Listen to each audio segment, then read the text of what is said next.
Oh, why, plasma donation, do you have to be so fickle? So Colleen and I set out to document donating plasma.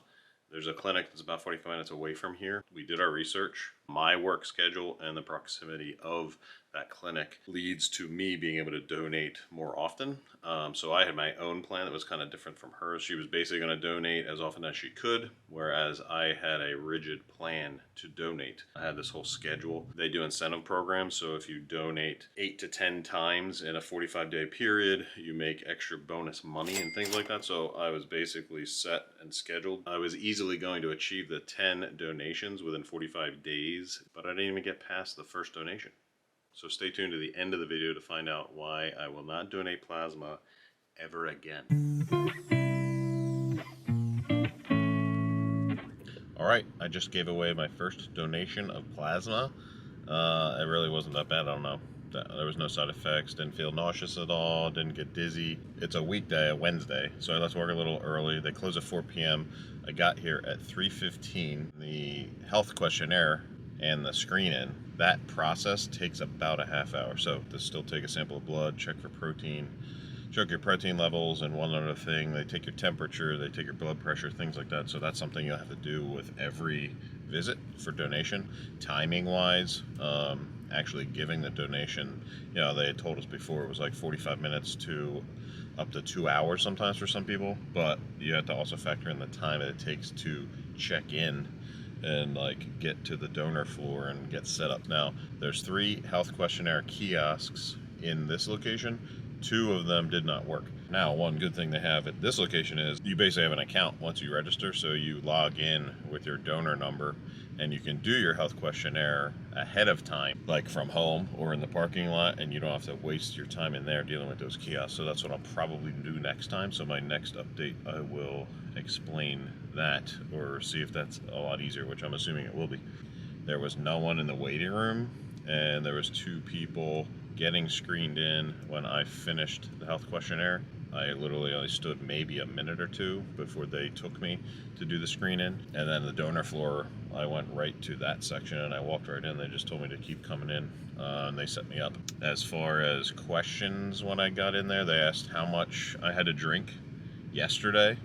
They really push for you drinking a gallon of water, but I don't know about anybody else, but literally, how do you drink a gallon of water a day? Like, I've been on diets before where that was a requirement and hardly succeeded because I just don't have a job where I'm sitting at a desk where I can just keep water and just keep drinking and drinking. So it's very hard to down a gallon of water. So I didn't. I only got like 4 12-ounce bottles of water in yesterday.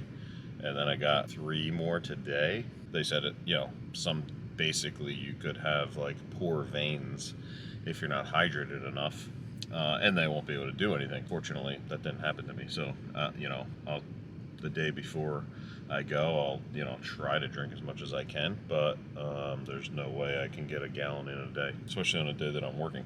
The other thing they asked was what I've had to eat, and before I came here, I had. Typically, I'm fasting, and then right at lunchtime, like noon, 12:30, I just have a protein shake, and then I literally don't eat the rest of the day till I have dinner. I just have 1 meal a day. Once you start a habit of that, you know, I'm really not that hungry much for lunch. So then for this, knowing that I was coming to donate, I intentionally ate food at lunchtime. It was tuna salad and some potato chips with the protein shake, as well as, you know, drinking the water. And then right before I left to come here, I had more tuna salad, some crackers, and half a banana. And when I told them that, the guy said, that's really not enough food. And I was like, well, I don't usually eat much at all. I ate what I could, and then I was full. So he was like, well, you know, sometimes, you know, we suggest that you eat something heavier. And I'm thinking, like, heavier than tuna, crackers, and banana. Like, I don't know what that means, but you know, I'm just gonna do what I'm doing. I didn't feel lightheaded at all. I did not feel nauseous at all. Like, I didn't, you know, I was bored. For total time, I'd say, you know, like I said, got here 3:15. By 3:45, I was back on the donor floor. So I was about an hour. So just before 4, started drawing blood, and then it was around 5 when I finished. So I'd say, yeah, for sure, it was about an hour total donation time. But whoever set me up with the machine. So when they go to put your red blood cells back in, you know, they extract your blood, they take the plasma, and then they give you your blood back for the red blood cells. They also add saline to help you hydrate because they just took so much blood. Someone had set up the machine and the saline bag was kinked, so it was unable to mix the saline with my blood. So the machine was working, took my plasma, got a full donation of plasma, which is good. The machine started beeping and everything else. I was like, oh, am I done? And the lady came over and she was like, kind of. So then she was like looking at it, everything. She's like, oh, you didn't get the saline. So I got my red blood cells back, but I didn't get the saline. And as their policy, they have to count that as a loss, meaning I didn't get my red blood cells or saline there. They basically said I can donate again because I did get my blood. So the thing was empty of blood except like a little filter area, she said. So she knows that I got my red blood cells. So she said I can donate again in a 48-hour period, and it's not an issue, but for their records, they have to count it as a loss because the saline wasn't mixed in properly. So what I had to do then was they gave you a bottle of Gatorade and you had to drink the whole bottle, and then in 15 minutes you could leave as long as you felt okay. So I chugged the Gatorade and then sat for 15 minutes and then I left. So that's that. Now, one other stipulation is if that happens again, because it is on record as a loss, if that happens a second time, I have to defer from donating for like 56 days or some random number. So she did say, like, you know, this is kind of quote unquote strike one, even though it wasn't my fault, it wasn't anything I did. Then that kind of ruins my whole plan. What I'm planning on donating 10 times in 45 days, and I scheduled it all out. That maximizes how much money I make with all the bonuses and add-ons. And now there was actually an extra bonus here today that I wasn't even aware of, but if you donate on your first visit, if you donate the maximum amount of plasma you can based on your body type and everything, which I did, they enter you into a raffle to win like Amazon gift cards or Giant gift cards. There's like a basket full of like things to do, like spring summer activities. I don't know. I'll update on the progress as we go. I'm going to be coming every Wednesday and every Saturday. We'll be skipping a week because I'll be in Florida, and I'm not going to do any donating for that week, but I can still get the 10 donations in a 45-day period. My last donation, the 10th donation, will be on day 42. I'll be posting updates. Colleen will be with me on Saturdays. It's tough for her to get to this location. So I'll be posting updates, little quick updates of how things are going, how much money I'm making, how much time it takes for the deposit. Like this first donation, you get $100. They give you a bank card so that then they load your payments onto that. So they tell you at the end how much you've donated, what you're eligible for, things like that. So, and your pay is based on how much you donate. If you donate a full amount, especially in your first time, it's $100. I think the first 3 or 4 times is $100, and then it drops off each time slowly after that. But then there's bonuses. If you donate so many times within a certain time frame, they'll add an extra 20 onto your rate. There's a punch card that I'm doing, so if you punch and do that 10 visits in 45 days, there's an extra $20 at the end on your 10th visit that's added on to that one. So we're just going to keep track of everything, and then I'll update as we go. If there's something new that we come across that's different or new information or strange or something that would help someone else who might be looking to donate plasma, we will make a quick update video and post it. But otherwise, until next time, last tag. I was all set to donate for the second time.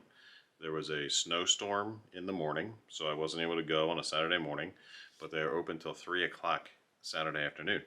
Snowstorm came and went, roads were not bad. I went in the afternoon, so I had downloaded the app and did my health questionnaire on the app so that I wouldn't have to waste time in a kiosk, because as you saw before, the kiosk was very sketchy. So got in there, went into the check-in process. She noticed a little discoloration on my arms. I guess different things will cause flags to be, or concerns to be raised, so then you have to go into their medical area to be checked out further before you can go into their donation room. So I had done they had pricked my finger, they had checked my protein, basically everything had passed my check-in process for that second donation, other than some bruising on my arms. One of the bruises, I have no idea where it came from. I do maintenance for a living. I get scratches, cuts, bruises. I have things all over my hands and arms that I don't even know where they come from. So I said, yeah, it's probably a bruise. I have no idea where it came from, how long it's been there, nothing. On my other arm, the arm that I donated with the first time, I believe 4 days had passed from my first donation. So on my arm of the donation, it was bruised in the area that they had stuck the needle in to take my blood from my first donation. So that was a little discolored or bruised. So it made sense not to go into that same spot. But there was other veins that they could have used on that arm. And then the other discoloration on the other arm wasn't that big of a deal. I'm going to put a picture of my arms in because as soon as I got home that same day, after being denied being able to donate, I came right home and took pictures of my arms just to document it because I knew I wasn't going to be able to record this footage right away. So I'll put those pictures in right now. And as you can see on both arms, the one where they took the donation previously, you can see a little bit better than the other arm. The other arm in the picture, you can't even see where the discoloration was, but in person, under their fluorescent lighting, you could see a little discoloration. So they sent me back to the medical area to get checked further to get it cleared to go do the donation. So I sat there, they explained to me, you know, we're just here to double check your arms. So I don't know if they felt that like I was a drug user, like I had marks on my arms and they were concerned, or was it because it was close to the end of the day and no one else was there? I was there by myself. There was, I think, a couple people in the donation center, but there was no one ahead of me or behind me as far as getting checked or screened in to go donate. So maybe they just wanted to leave. So I have no idea. All I know is they denied me to be able to donate for my second time. Number one, I had driven 45 minutes one way. I had to drive 45 minutes back home.